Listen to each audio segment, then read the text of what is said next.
Hello everyone, my name is Flare Blitz and we have returned back to the elevator game with the Catgirls. As you've seen by the title of this video, we'll be going through all of the secret endings of the game. But we're going through the one which we've already done so far.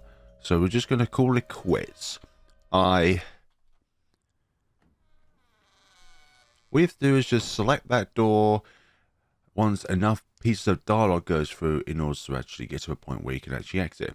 As I open the door and take a step outside, I tell myself I'm just going to get some fresh air. But I know it's just an excuse. Something I can tell myself to feel less guilty about the whole situation.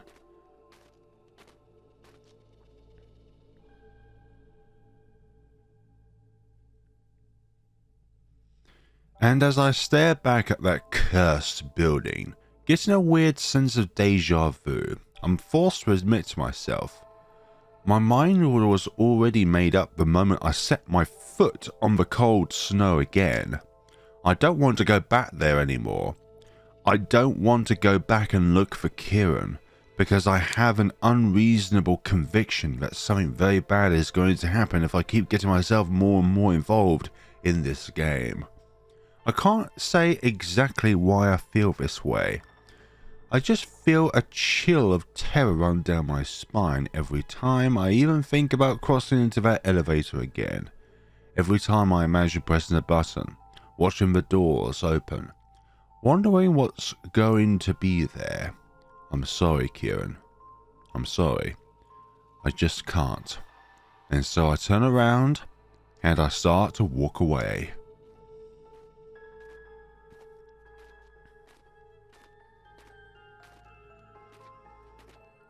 What a lovely snow effect there. The last time I saw Kirin really did turn out to be the last time I saw her. I never see her again. Nor do I get to see Sapura ever again. They both end up missing, and no trace of either ever turns up. People ask how they could have disappeared into thin air like that. I know, but I can't say. The guilt of keeping quiet eats me alive at first.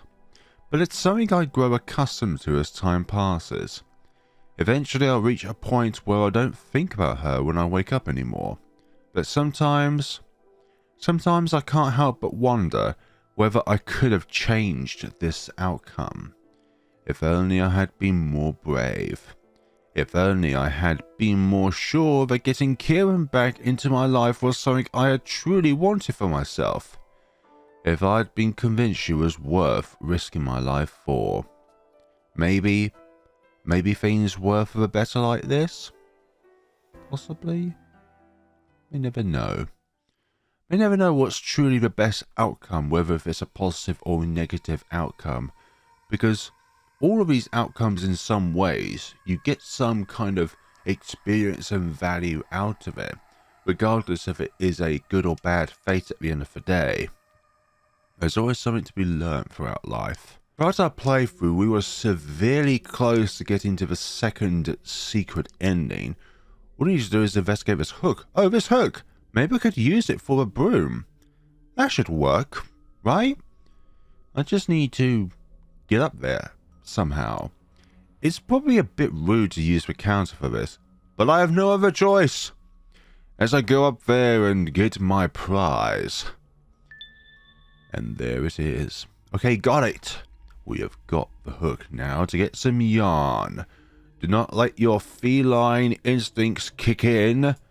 Ah, so that's the one and only missing item. I still can't find a use for this eye key, though. Right.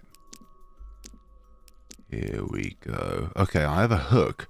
Now it's time to take some yarn. Thankfully, somebody left a pair of scissors here, so it should be easy. Lovely. Just ironically, they're right there by the yarn. Alright, that should do it. Let's go get that broom. Let us go and get that broom from the star closet. Hook, check. Yarn, check. Broom, check. Let's see how this works. But how do you attach the yarn to the broom? Not bad if I do say so myself. Oh, you just wrap around it, okie dokie. Okay, let's get this over to the vent and see what kind of magic I can do with it. Broom hook. We have crafted the ultimate weapon of the universe. Not that way. Where is the red? There's the red glow. Alright, I should be able to reach that with the broom from the closet. And... oh no, I let it fall. And it's a mini... what the... Are those teeth? Yeah, and one of them's really red over there. A box full of teeth? Ouch. What fresh chompy hell is this? Chompy. This whole place is absolutely crazy. Yep. Well, as tempted as I am to just walk away and leave these here like this, I don't want to explain myself to that damn janitor if he were to find me after making this mess either. Ugh, it's good that I have a tissue with me at least. Is there anything distinctive about these teeth? 1, 2, 3, 4. This one? And the... excuse me, there's a set of feet there. Hello, mannequin.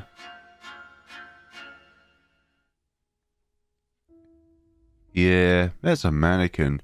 Trying to ignore the sudden appearance of a mannequin, I quickly gather the rest of the teeth. Oh, sorry about that. Quickly gather the rest of the teeth and put them back into the box. Thankfully, the thing stays completely still while I do so. I hope it keeps staying that way. And considering I don't want to carry a box full of teeth around with me, I'll just go ahead and bring this over to the lost and found window. Exactly, that's the best thing we can do. Oh, that was yanked. Thank you. Thank you. And the flower hungers. I got some kind of a note in return. The flower hungers? What? Oh, is that in reference to this? Could this be the flower in question? The one that hungers? Technically, I still have the vial of blood I got earlier. Yeah, we'll water the plant with blood. And... something happening? Ah.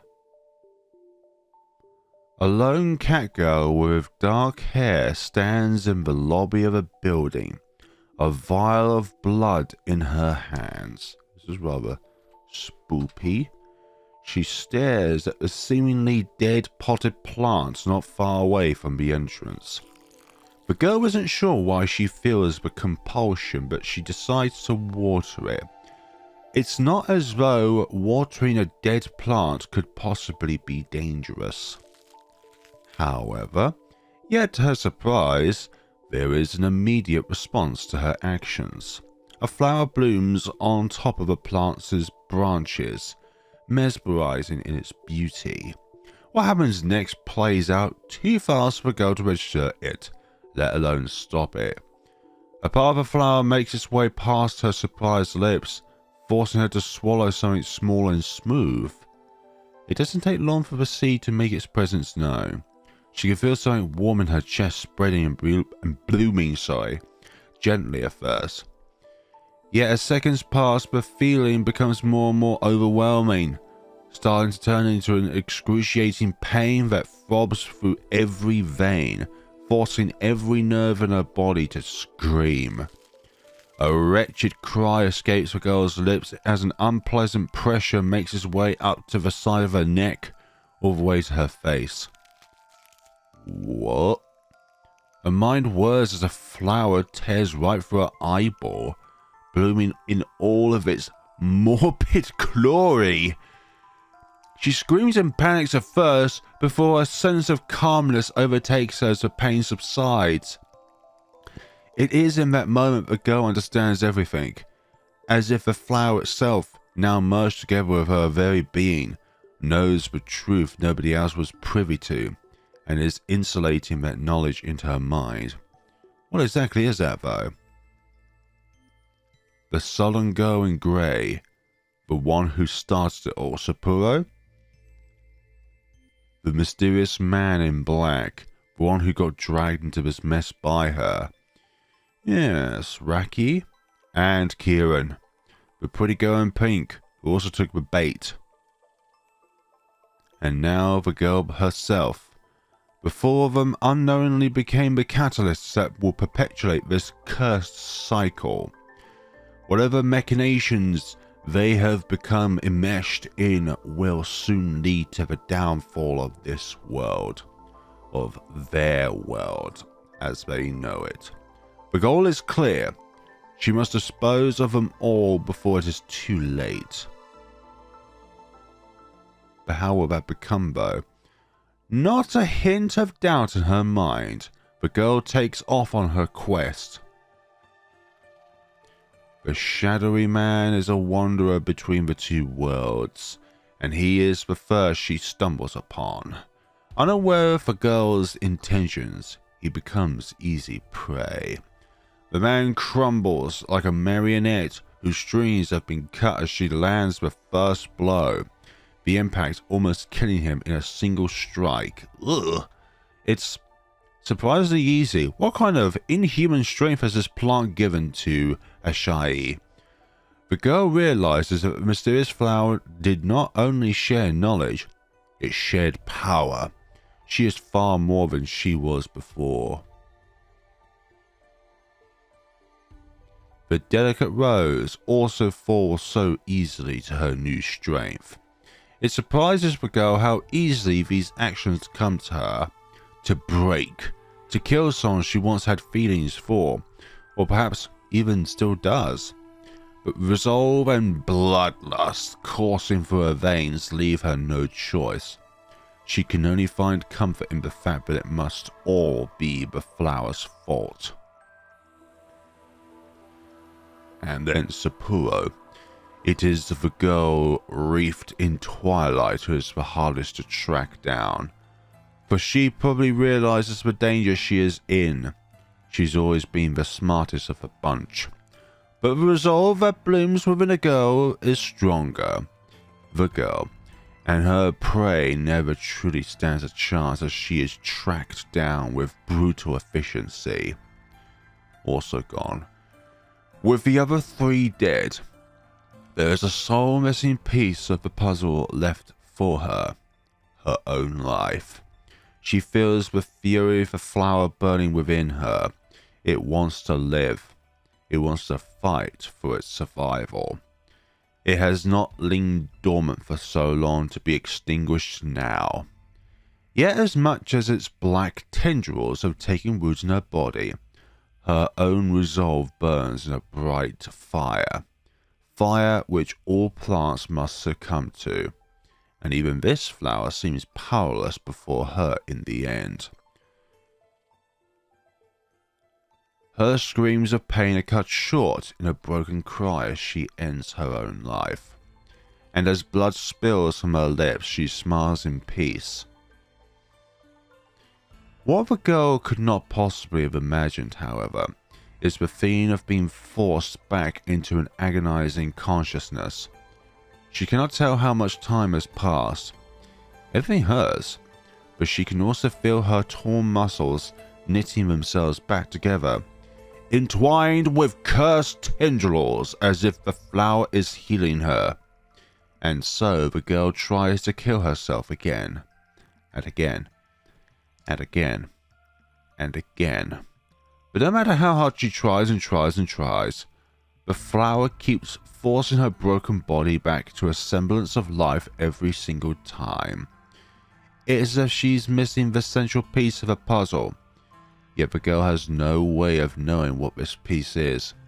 She is trapped in a perpetual cycle of life and death. And since she can't stay dead, the curse's existence keeps being fed. It uses her fallen companions. But you only got so many fallen companions. The broken man is the first as the girl finds herself wrenched back into consciousness one time to find his corpse too close. Her hand somehow on his cheek.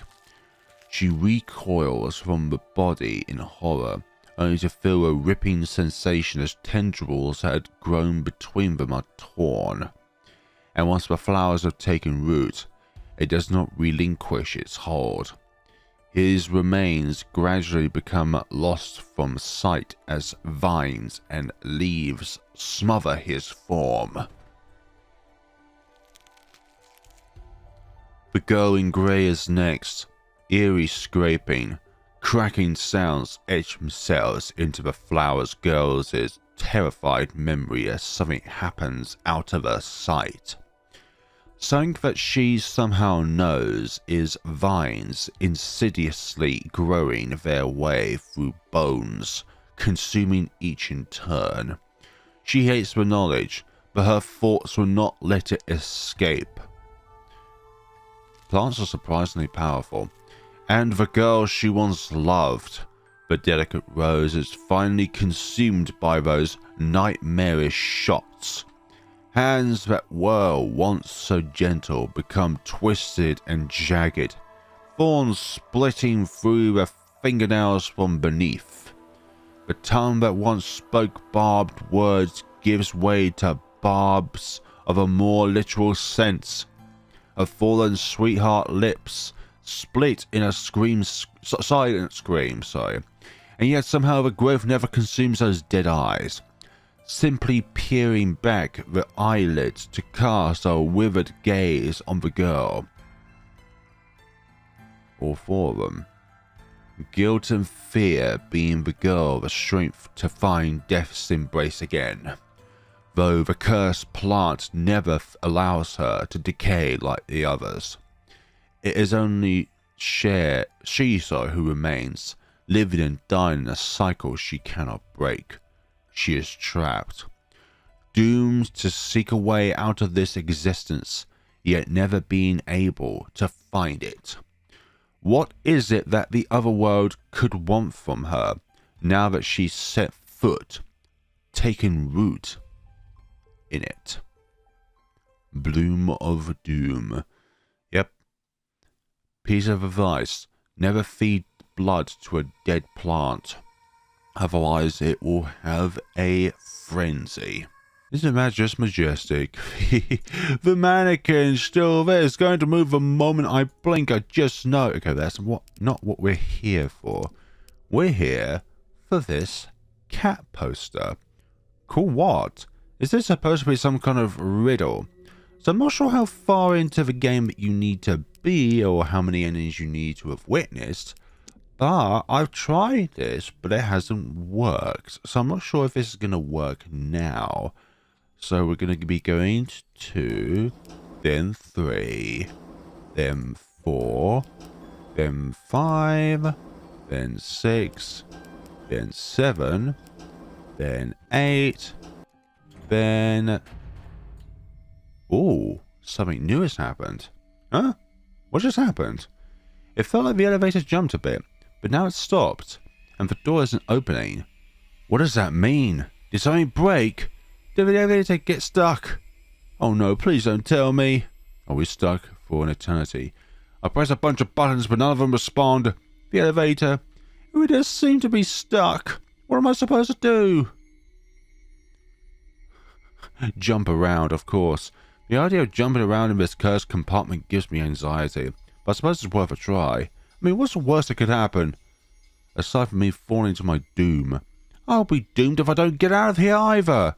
Though technically, someone from the building should notice that the elevator isn't working sooner or later, right? Janitor? Maybe just waiting around would be smarter for now. But can I really afford to wait? And what if I'm stuck in one of those weird dimensions instead? What if there's currently nobody out there to notice? Oh dear, I try not to think about how there's currently nothing underneath my feet for I don't even know how many floors. Gathering both my courage and my last shreds of sanity, I try a hesitant jump. The compartment shakes and creaks, but not much aside from that. I try jumping again for good measure, more boldly this time around, and again. But nothing happens. Oh, something does happen.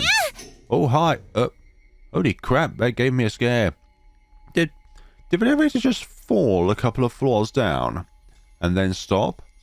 Those had to be some kind of emergency brakes kicking in, right? I shouldn't push my luck and jump anymore. What am I supposed to do? Oh, we get to look around, possibly. Oh, call for help. Hello? Hello, janitor. Response. Hello? Did the elevator get stuck again? I swear, there's something going on with that thing today. Yes, I'm stuck inside. Please help me.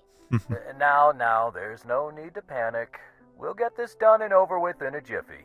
What exactly is a jiffy? Asahi, right? Asahi, I need yeah. you to press some buttons in order. It doesn't matter if they seem to work or not. What?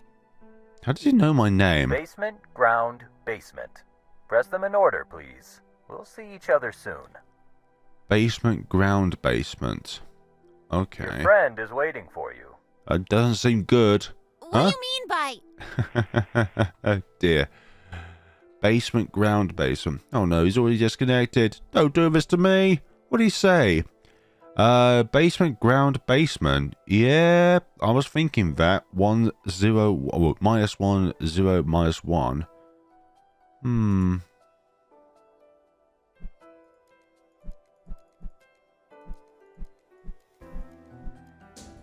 Oh, okay, you're supposed to do them simultaneously. Okie dokie. I was thinking, what? Minus 1 goes down to that. Oh, the elevator display isn't telling me which floor I'm on anymore, but it's definitely moving now.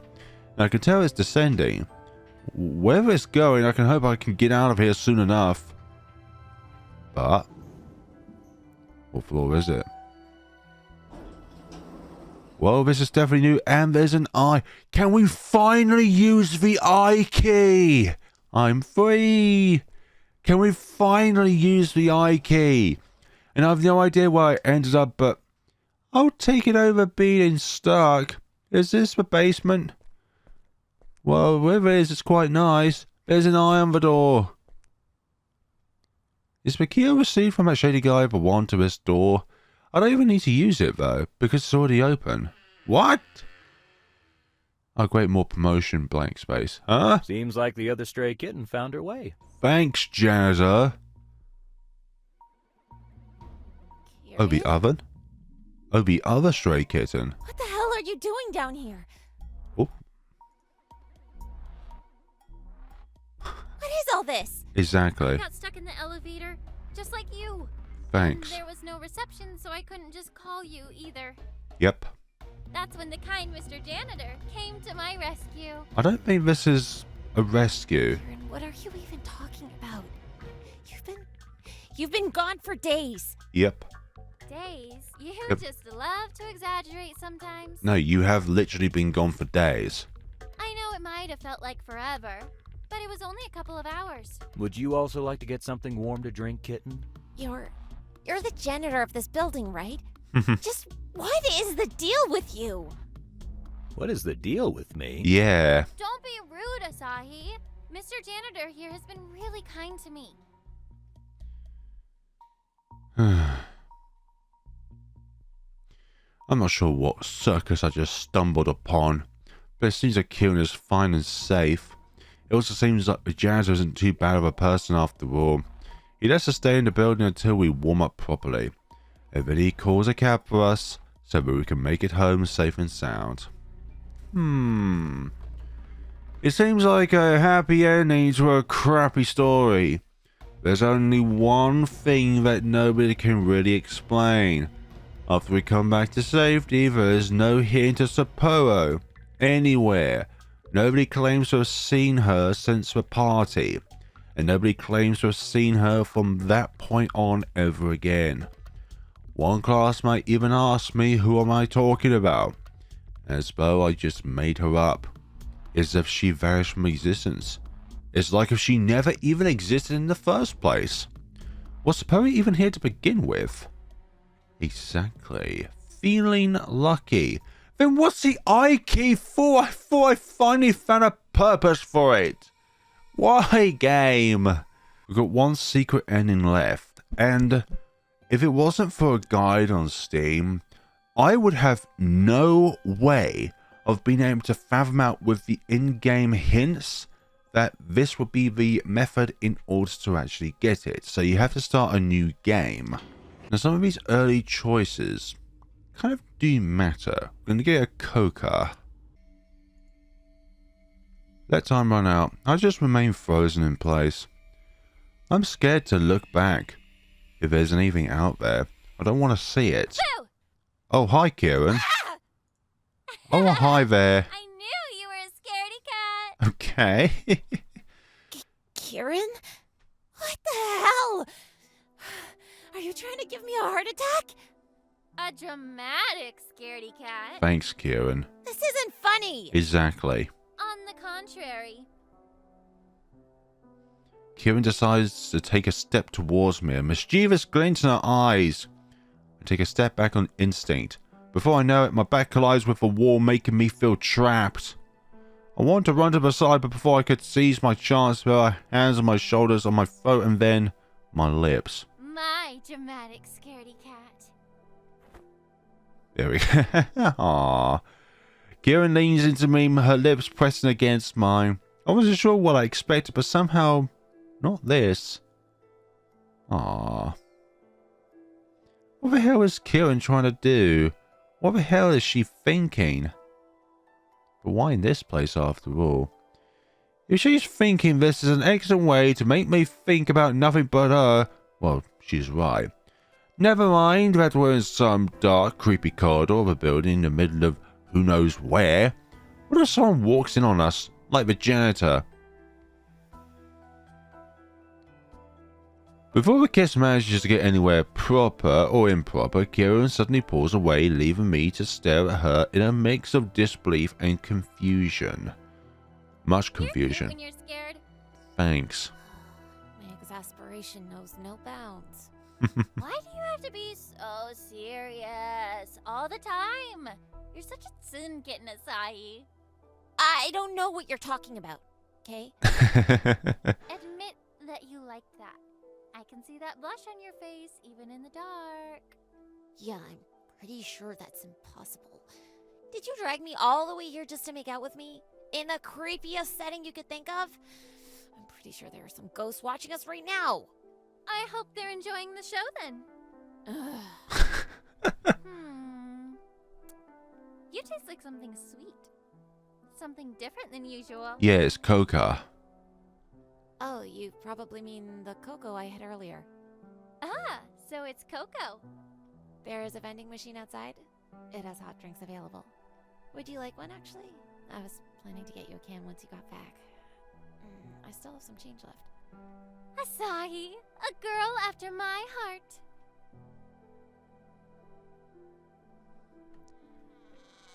What a horrific means of events to actually get to the scenario, but it's a wholesome outcome nonetheless. We leave the building out into the cold of the night once more. The weather hasn't really changed, but I think the snow has gotten a bit lighter in the meantime. My mood has definitely gotten lighter since finding Kirin again. Or, okay, since she found me. And there's a beloved vending machine. The machine's warm. Welcoming glow draws us to it, and I buy Kirin the promised can of hot coca. That's when she fishes out some more change from her pocket and buys a second can before giving that one to me. Ah, Coco tastes all the sweeter when it's a gift. exactly. That's anything in life, actually, when you're given it rather than just buying it yourself. It tastes nicer because somebody else bought it for you. I feel a hint of a blush come to my cheeks. She always knows how to make me feel special. Those sweet, sweet cans of cocoa were definitely made for walk back home a lot more pleasant.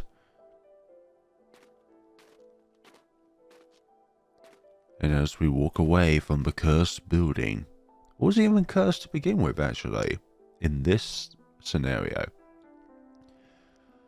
I take one last glance at the building we just came out from and have an odd sense of deja vu.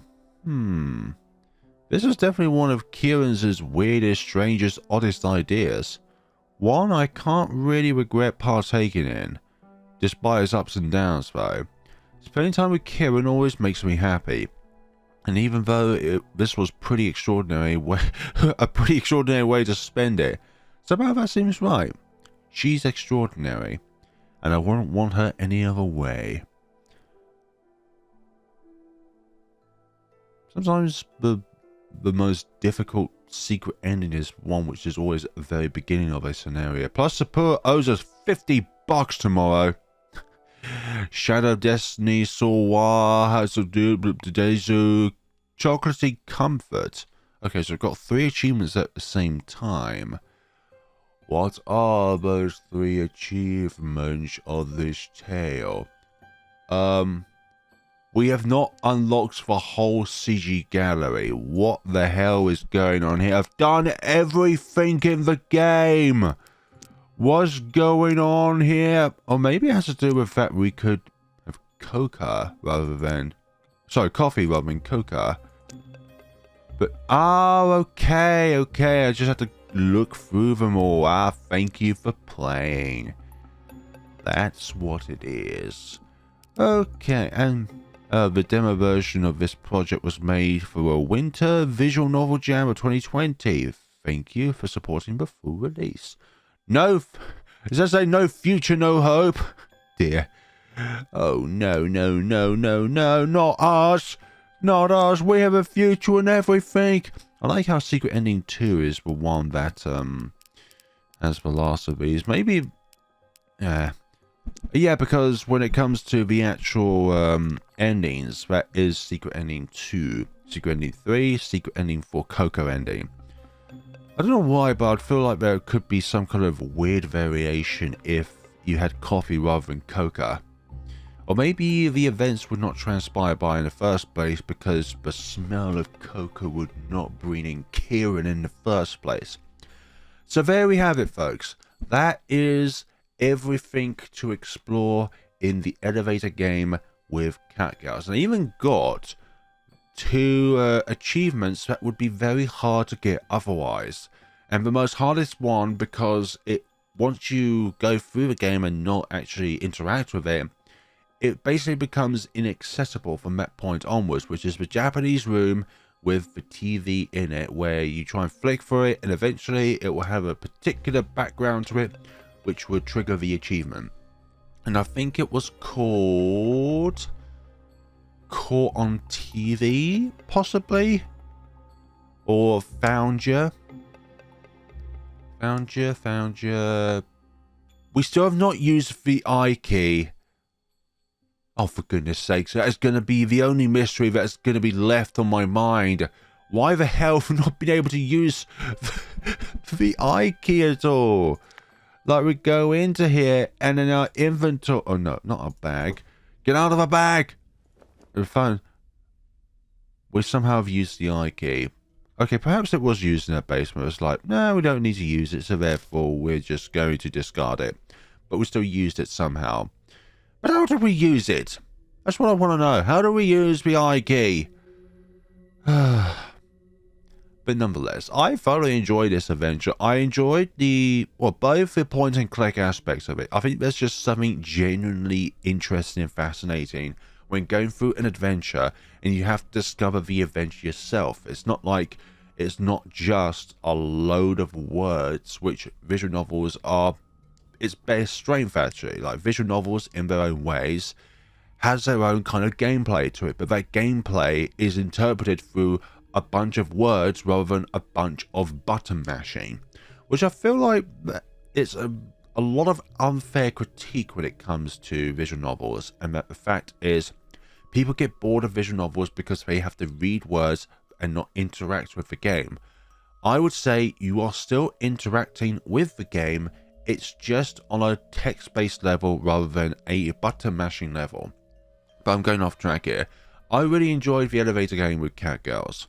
I think it is an absolute blast to play, and I think that this game is worth your time to go through the discoveries, but also the paranormal aspects of it as well is quite fascinating. Like, how did it come to the case that if you press a certain sequence of buttons requiring a building that has at least 10 floors to it, that it somehow triggers a other world aspect into this scenario. And it seems like once you enter the other world, the sky will always be red. Sort of thing. But I thoroughly enjoyed this game. Thank you to the developers for creating this game.